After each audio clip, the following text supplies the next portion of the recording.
ಎಲ್ಲರಿಗೂ ನಮಸ್ಕಾರ.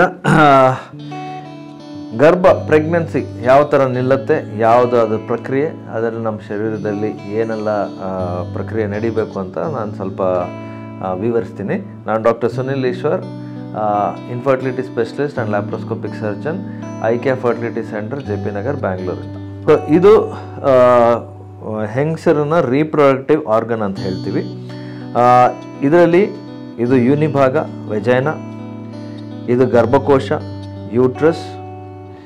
ಯೂಟ್ರಸ್ ಪಕ್ಕದಲ್ಲಿ 2 ಗರ್ಭನಾಳ ಇರುತ್ತೆ, which is called as fallopian tube or ಗರ್ಭನಾಳ ಪಕ್ಕದಲ್ಲಿ ಇದು ಅಂಡಾಶಯ ಇಲ್ಲ, also called as ovary. Okay, ಗರ್ಭ ನಿಲ್ಬೇಕಂದ್ರೆ ಮೊಟ್ಟೆಕೋಶದಿಂದ ಮೊಟ್ಟೆಗಳು ಸರಿಯಾಗಿ ಪ್ರೊಡ್ಯೂಸ್ ಆಗಬೇಕು. ಪ್ರೊಡ್ಯೂಸ್ ಆಗಿರೋ ಮೊಟ್ಟೆ ಮೆಚ್ಯೂರ್ ಆದಮೇಲೆ ರಿಲೀಸ್ ಆಗಿ ಗರ್ಭನಾಳ ಒಳಗಡೆ ಬರಬೇಕು. ನಿಮ್ಮ ಸಂಭೋಗ ಕ್ರಿಯೆ ನಡೆದಾದ್ಮೇಲೆ ವೀರ್ಯಾಣುಗಳು ಯೂನಿಭಾಗದಲ್ಲಿ ಸೇರುತ್ತೆ.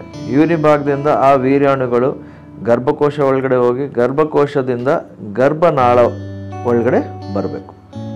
ಗರ್ಭನಾಳದಲ್ಲಿ ಮೊಟ್ಟೆನೂ ಮತ್ತು ವೀರ್ಯಾಣು ಸೇರಿ ಅದೊಂದು ಪ್ರೆಗ್ನೆನ್ಸಿ ಅಂತ ಆಗಿ ಆ ಪ್ರೆಗ್ನೆನ್ಸಿ ತಿರ್ಗಾ ಗರ್ಭನಾಳದಿಂದ ಗರ್ಭಕೋಶಕ್ಕೆ ಬಂದು ಗರ್ಭಕೋಶದಲ್ಲಿ ನಿಂತ್ಕೊಬೇಕು. ಇದು ನಾರ್ಮಲ್ಸ್ ಪ್ರಕ್ರಿಯೆ.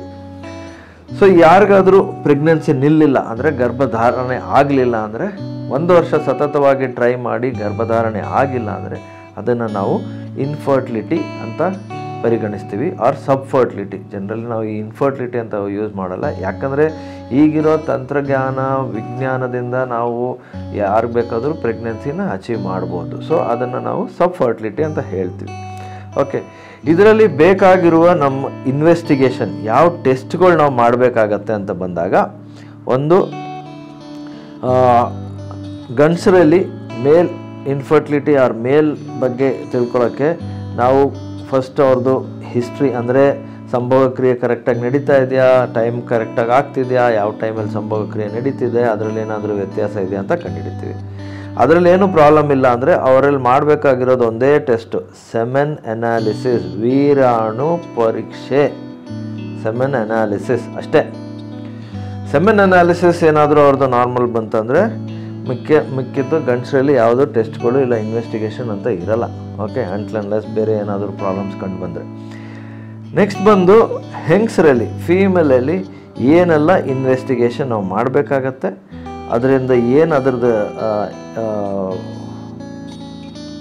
ಇಂಪ್ಯಾಕ್ಟ್ ಅಂತ ತಿಳಿಸ್ತೀನಿ. ಸೊ ನಾನು ಹೇಳ್ದಂಗೆ ಆಲ್ರೆಡಿ ಈಗ ಗರ್ಭನಾಳದಲ್ಲಿ ಮೊಟ್ಟೆ ಇರುತ್ತೆ, ಯೂನಿಭಾಗದಲ್ಲಿ ವೀರ್ಯಾಣುಗಳು ಸೇರಿರುತ್ತೆ, ಅದು ಗರ್ಭಕೋಶ ಒಳಗಡೆ ಹೋಗಿ ಗರ್ಭನಾಳ ಒಳಗಡೆ ಬರಬೇಕು ಅಂತೆಲ್ಲ ಇದೆಲ್ಲ ತಿಳಿಸಿದ್ದೆ. ಸೊ ಒಂದು ಗರ್ಭಧಾರಣೆ ಆಗಲಿಲ್ಲ ಅಂದರೆ ನಾವು ಏನೆಲ್ಲ ಟೆಸ್ಟು ಹೆಂಗಸರನ್ನ ಪರಿಗಣಿಸಿ ಏನು ಟೆಸ್ಟೆಲ್ಲ ಮಾಡ್ತೀವಂತ ಅದನ್ನು ಹೇಳ್ತೀನಿ. ಒಂದು ಮುಖ್ಯವಾಗಿ ಗರ್ಭಕೋಶದಲ್ಲಿ ಏನಾದರೂ ಪ್ರಾಬ್ಲಮ್ ಇದೆಯಾ ಅಂತ ನೋಡೋಕ್ಕೆ ಒಂದು ಅಲ್ಟ್ರಾಸೌಂಡ್ ಅಂತ ಮಾಡ್ತೀವಿ. ಓಕೆ, ದಟ್ ಈಸ್ ಯೂಶ್ವಲಿ ನಾವು ಟ್ರಾನ್ಸ್ವೆಜೈನಲ್ ಅಲ್ಟ್ರಾಸೌಂಡ್ ಅಂತ ಹೇಳ್ತೀವಿ. ಯಾಕಂದರೆ ಟ್ರಾನ್ಸ್ವೆಜೈನಲ್ಲಿ ಯೂನಿಭಾಗದಲ್ಲಿ ಆ ಪ್ರೋಬ್ ಇಟ್ಟು, ಆ ಪ್ರೋಬಿಂದ ಗರ್ಭಕೋಶ ಹೇಗಿದೆ, ಮೊಟ್ಟೆಕೋಶ ಹೇಗಿದೆ, ಆ ಮೊಟ್ಟೆಕೋಶ ಅಕ್ಕಪಕ್ಕ ಏನಾದರೂ ಪ್ರಾಬ್ಲಮ್ ಇದೆಯಾ, ಗರ್ಭಕೋಶದಲ್ಲಿ ಏನಾದರೂ ಗೆಡ್ಡೆಗಳಿದೆಯಾ, ಗರ್ಭಕೋಶ ಒಳಗಡೆ ಏನಾದರೂ ಗೆಡ್ಡೆ ಇದೆಯಾ, ಗರ್ಭಕೋಶದ ಪೊರೆ ಹೇಗಿದೆ, ಇದೆಲ್ಲ ತಿಳ್ಕೊಳ್ಳೋಕ್ಕೆ ಮಾಡೋ ಸ್ಕ್ಯಾನ್, ಇದನ್ನು ನಾವು ಟ್ರಾನ್ಸ್ವೆಜೈನಲ್ ಅಲ್ಟ್ರಾಸೌಂಡ್ ಅಂತ ಹೇಳ್ತೀವಿ. ಓಕೆ, ಟ್ರಾನ್ಸ್ವೆಜೈನಲ್ ಅಲ್ಟ್ರಾಸೌಂಡ್, ಓಕೆ, USG ಅಂತಲೂ ಹೇಳ್ತೀವಿ. ಟ್ರಾನ್ಸ್ವೆಜೈನಲ್ ಮಾಡಿದ್ರೆ ಅಂದರೆ ಯೂನಿಭಾಗದಿಂದ ಮಾಡಿದಾಗ ನಮಗೆ ಅದು ತುಂಬ ಗರ್ಭಕೋಶ ಮತ್ತು ಗರ್ಭನಾಳ ಎಲ್ಲ ಅಂಡಾಶಯ ಎಲ್ಲ ಚೆನ್ನಾಗಿ ಕಾಣುತ್ತೆ. ಸೊ ಏನಾದರೂ ಚಿಕ್ಕದಾಗಿ ಪ್ರಾಬ್ಲಮ್ ಇದ್ರೂ ನಮಗೆ ಅದು ತುಂಬ ಚೆನ್ನಾಗಿ ಕಂಡುಬರುತ್ತೆ. ಸೊ ಅದಕ್ಕೆ ಏನಾದರೂ ಪರಿಹಾರ ಇದ್ದರೆ ಹೇಳ್ತೀವಿ. ನೆಕ್ಸ್ಟ್ ಬಂದು ಮಾಡೋದು ಹಾರ್ಮೋನ್ ಅನಾಲಿಸಿಸ್.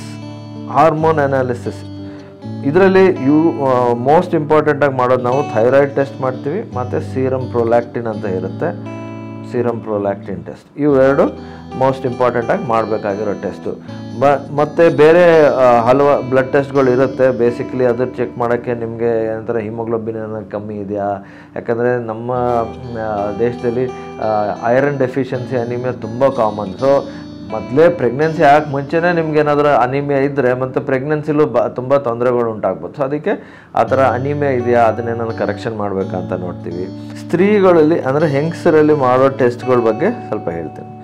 ಒಂದು ಬಂದು ಫಿಮೇಲ್ ನಾನು ಹೇಳ್ದಂಗೆ ಗರ್ಭಕೋಶ ಚೆನ್ನಾಗಿರಬೇಕು, ಮೊಟ್ಟೆಕೋಶ ಚೆನ್ನಾಗಿರಬೇಕು. ಅದಕ್ಕೆ ತಕ್ಕನಾಗೆ ಇನ್ವೆಸ್ಟಿಗೇಷನ್ ಅಂತ ಹೇಳಿದ್ರೆ ನಾವು ಟ್ರಾನ್ಸ್ವೆಜೈನಲ್ ಅಲ್ಟ್ರಾಸೌಂಡ್ USG ಅಂತ ಸಜೆಸ್ಟ್ ಮಾಡ್ತೀವಿ. ಟ್ರಾನ್ಸ್ವೆಜೈನಲ್ ಅಲ್ಟ್ರಾಸೌಂಡ್ ಅಂದರೆ ಯೂನಿ ಭಾಗದಲ್ಲಿ ನಾವು ಆ ಪ್ರೋಬ್ ಅಂದರೆ ಅಲ್ಟ್ರಾಸೌಂಡ್ ಪ್ರೋಬ್ ಇಟ್ಟು ಗರ್ಭಕೋಶ ಹೇಗಿದೆ, ಗರ್ಭಕೋಶ ಪಕ್ಕದಲ್ಲಿ ಇರೋ ಮೊಟ್ಟೆಕೋಶ ಹೇಗಿದೆ, ಮೊಟ್ಟೆಕೋಶದಲ್ಲಿ ಎಷ್ಟು ಮೊಟ್ಟೆಗಳಿದೆ, ಅದರಲ್ಲಿ ಏನಾದರೂ ಪಾಲಿಸಿಸ್ಟಿಕ್ ಓವರೀಸ್ ಇದೆಯಾ, ಸಿಸ್ಟ್ ಇದೆಯಾ, ಇಲ್ಲ ರಕ್ತ ಕಟ್ಕೊಂಡಿದೆಯಾ ಅಂತೆಲ್ಲ ಗೊತ್ತಾಗುತ್ತೆ. ಮತ್ತು ಗರ್ಭಕೋಶದಲ್ಲಿ ಏನಾದರೂ ಗೆಡ್ಡೆ ಬೆಳ್ಕೊಂಡಿದೆಯಾ, ಗರ್ಭಕೋಶ ಒಳಗಡೆ ಇದೆಯಾ, ಗರ್ಭಕೋಶ ಆಚೆ ಇದೆಯಾ, ಗರ್ಭಕೋಶ ಒಳಗಡೆ ಅಂದರೆ ಈ ಎಂಡೋಮೆಟ್ರಿಯಮ್ ಅಂತೀವಿ ಅಲ್ಲಿದೆಯಾ ಅಂತನೆಲ್ಲ ಕಂಡುಹಿಡಿಬೋದು. ಜನರಲಿ ನಾವು ಟ್ರಾನ್ಸ್ವೆಜೈನಲ್ ಅಲ್ಟ್ರಾಸೌಂಡನ್ನೇ ಪ್ರಿಫರ್ ಮಾಡೋದು. ಯಾಕಂದರೆ ಪ್ರೋಬ್ ಯೂನಿ ಭಾಗದಲ್ಲಿ ಇರಬೇಕಾದ್ರೆ ಗರ್ಭಕೋಶ ಮತ್ತು ಅಂಡಾಶಯ ಎಲ್ಲ ಹತ್ರದಲ್ಲಿ ಇರೋ ಪರಿಸ್ಥಿತಿಯಲ್ಲಿ ಅದೆಲ್ಲ ತುಂಬ ನೀಟಾಗಿ ಅಂದರೆ ತುಂಬ ಮ್ಯಾಗ್ನಿಫೈಡಾಗಿ ಚೆನ್ನಾಗಿ ಕಾಣುತ್ತೆ. ಸೊ ಏನೇ ಸೂಕ್ಷ್ಮವಾಗಿ ಪ್ರಾಬ್ಲಮ್ ಇದ್ರೂ ಇದರಲ್ಲಿ ಕಂಡುಹಿಡಿಬೋದು. ನೆಕ್ಸ್ಟ್ ಬಂದು ಹಾರ್ಮೋನ್ ಅನಾಲಿಸಿಸ್. ಹಾರ್ಮೋನ್ ಅನಾಲಿಸಿಸ್ ಅಂದರೆ ಮುಖ್ಯವಾಗಿ ನಾವು ಮಾಡೋದು ಥೈರಾಯ್ಡ್ ಟೆಸ್ಟ್, ಓಕೆ, ಆಮೇಲೆ ಪ್ರೊಲ್ಯಾಕ್ಟಿನ್ ಟೆಸ್ಟ್ ಅಂತ ಹೇಳ್ತೀವಿ. ಇವೆರಡು ಆ್ಯಕ್ಚುಲಿ ಮೊಟ್ಟೆ ಡೆವಲಪ್ಮೆಂಟ್, ಎಂಡೋಮೆಟ್ರಿಯಲ್ ಡೆವಲಪ್ಮೆಂಟು ಅದರಲ್ಲೆಲ್ಲ ತುಂಬಾ ಹೆಲ್ಪ್ ಆಗುತ್ತೆ. ಸೊ ಅದಕ್ಕೆ ಇದರಲ್ಲಿ ಏನಾದ್ರು ಪ್ರಾಬ್ಲಮ್ ಇದ್ದರೆ ಇದನ್ನು ಟ್ರೀಟ್ ಮಾಡೋ ಥರ ಟ್ರೀಟ್ಮೆಂಟ್ ಕೊಡಬೇಕಾಗತ್ತೆ. ಸೊ ಅದಕ್ಕೆ ಥೈರಾಯ್ಡ್ ಟೆಸ್ಟು ಮತ್ತು ಪ್ರೊಲ್ಯಾಕ್ಟಿನ್ ಟೆಸ್ಟ್ ಅಂತ ಮಾಡಿಸ್ತೀವಿ. ನೆಕ್ಸ್ಟ್ ಮುಖ್ಯವಾದ ಟೆಸ್ಟ್ಗಳು ಏನಂದರೆ ನಾನು ಹೇಳ್ದಂಗೆ ಸಂಭೋಗ ಕ್ರಿಯೆ ನಡೆದಾದ್ಮೇಲೆ ವೀರ್ಯಾಣುಗಳು ಯೂನಿ ಭಾಗದಲ್ಲಿ ಸೇರುತ್ತೆ. ಅದು ಗರ್ಭಕೋಶ ಒಳಗಡೆ ಹೋಗ್ಬೇಕು, ಗರ್ಭಕೋಶದಿಂದ ಗರ್ಭನಾಳ ಒಳಗಡೆ ಹೋಗ್ಬೇಕು. ಕೆಲವು ಸ್ತ್ರೀಗಳಲ್ಲಿ, ಕೆಲವು ಹೆಂಗಸರಲ್ಲಿ ಈ ಗರ್ಭನಾಳದಲ್ಲಿ ತಡೆ ಬ್ಲಾಕ್ ಉಂಟಾಗ್ಬೋದು.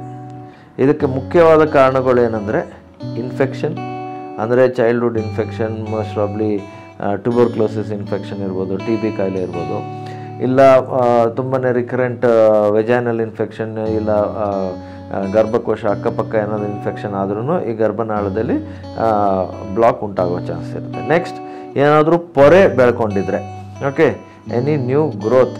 ಯಾಕಂದರೆ ಇದು ಎಂಡೋಮೆಟ್ರಿಯಮ್ ಅಂದರೆ ಗರ್ಭಕೋಶದ ಒಳಗಡೆ ಇರೋ ಪೊರೆ ಎಲ್ಲ ತಿಂಗಳು ಬೆಳೆಯುತ್ತೆ. ಅದಾದಮೇಲೆ ಪೀರಿಯಡ್ ಆಗೋ ಟೈಮಲ್ಲಿ ಅದು ಶೆಡ್ ಆಗುತ್ತೆ. ಸೊ ಆ ಟೈಮಲ್ಲಿ ಕೆಲವು ಟೈಮ್ ಇದು ಗರ್ಭನಾಳದ ಒಳಗಡೆ ಏನಾದರೂ ಚಿಕ್ಕದಾಗಿ ಪೊರೆ ಇಲ್ಲ ಮೆಶ್ ಬೆಳ್ಕೊಂಡಿರ್ಬೋದು, ಇಲ್ಲ ಏನಾದರೂ ಇನ್ಫೆಕ್ಷನ್ ಕಾರಣ ಈ ಥರ ಮೆಶ್ ಬೆಳ್ಕೊಂಡಿರ್ಬೋದು, ಇಲ್ಲ ನಿಮ್ಗೇನಾದರೂ DNC ಅಂತ ಹೇಳ್ತೀವಲ್ಲ, ಗರ್ಭಕೋಶ ಶುದ್ಧ ಮಾಡೋ ಪ್ರೊಸೀಜರ್, ಆ ಥರ ಏನಾದರೂ ಆಗಿದ್ರೂ ಈ ಥರ ಗರ್ಭನಾಳದಲ್ಲಿ ಈ ಬ್ಲಾಕ್ ಆಗೋ ಚಾನ್ಸಸ್ ಇರುತ್ತೆ, ಅಂದರೆ ತಡೆ ಉಂಟಾಗೋ ಚಾನ್ಸ್ ಇರುತ್ತೆ. ಇನ್ನೊಂದು ಕಾರಣ ಏನಂದರೆ ನಿಮ್ಮ ಹುಟ್ಟಿದಾಗಿಂದ ಇದು ಬ್ಲಾಕ್ ಆಗಿದೆ, ಬೈ ಬರ್ತ್ ಏನಾದರೂ ಬ್ಲಾಕ್, ಇಲ್ಲ ಟ್ಯೂಬ್ ಕರೆಕ್ಟಾಗಿ ಫಾರ್ಮ್ ಆಗಿಲ್ಲ, ಇಲ್ಲ ಬ್ಲಾಕ್ ಏನಾದರೂ ಆಗಿರೋ ಚಾನ್ಸ್ ಇರ್ಬೋದು.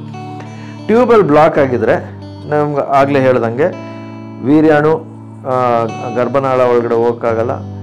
ಮತ್ತು ಇದು ಮೊಟ್ಟೆ ಡೆವಲಪ್ ಆಗಿ ಎಗ್ ಏನು ರಿಲೀಸ್ ಆಗಿ ಟ್ಯೂಬ್ ಒಳಗಡೆ ಬರಬೇಕು, ಅದು ಟ್ಯೂಬ್ ಒಳಗಡೆ ಬರಲಿಕ್ಕಾಗಲ್ಲ. ಸೊ ಸಾಧಾರಣ ರೀತಿಯಲ್ಲಿ ನಿಮಗೆ ನಾರ್ಮಲ್ ಆಗಿ ಪ್ರೆಗ್ನೆನ್ಸಿ ಆಗೋ ಚಾನ್ಸಸ್ ಇದರಲ್ಲಿ ತುಂಬಾ ಕಮ್ಮಿ ಇರುತ್ತೆ.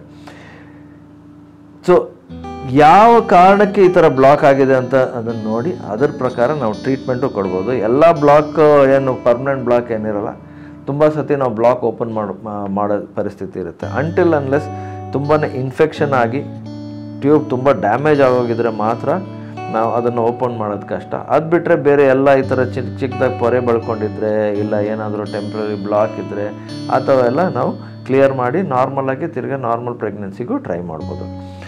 ಸೊ ವೀಕ್ಷಕರೇ, ನಾನೀಗ ಹೇಳಿದ್ದು ಸಾಮಾನ್ಯವಾಗಿ ಪ್ರೆಗ್ನೆನ್ಸಿ ಆಗಲಿಲ್ಲ ಅಂದರೆ ಯಾವೆಲ್ಲ ಟೆಸ್ಟ್ ಮಾಡಬೇಕಂತ. ಒಂದು ಆಗಲೇ ಹೇಳ್ದಂಗೆ ಗಂಡಸರಲ್ಲಿ ವೀರ್ಯಾಣು ಪರೀಕ್ಷೆ, ಹೆಂಗಸರಲ್ಲಿ ಸ್ಕ್ಯಾನ್ ಮತ್ತು ಸ್ವಲ್ಪ ಬ್ಲಡ್ ಟೆಸ್ಟ್. ಅದ್ರ ಜೊತೆ ಟ್ಯೂಬಲ್ ಬ್ಲಾಕ್ ಇದ್ದರೆ ಟ್ಯೂಬಲ್ ಪೇಟೆನ್ಸಿ ಟೆಸ್ಟ್ ಅಂತ ಹೇಳ್ತೀವಿ, ಟ್ಯೂಬಲ್ ಪೇಟೆನ್ಸಿ ಟೆಸ್ಟ್ ಮಾಡಿಸ್ಬೇಕಾಗತ್ತೆ. ಇಷ್ಟೆಲ್ಲ ಟೆಸ್ಟ್ ಮಾಡಿದ್ರೆ ಏನು ಕಾರಣದಿಂದ ನಿಮಗೆ ಪ್ರೆಗ್ನೆನ್ಸಿ ಆಗ್ತಾ ಇಲ್ಲ ಅಂತ ಕಂಡುಹಿಡಿಬೋದು. ಅದಕ್ಕೆ ತಕ್ಕನಾಗೆ ಸೂಕ್ತ ಪರಿಹಾರ ಕಂಡುಹಿಡಿದು ಪ್ರೆಗ್ನೆನ್ಸಿ ಮಾಡ್ಕೊಳ್ಬೋದು. Thank you.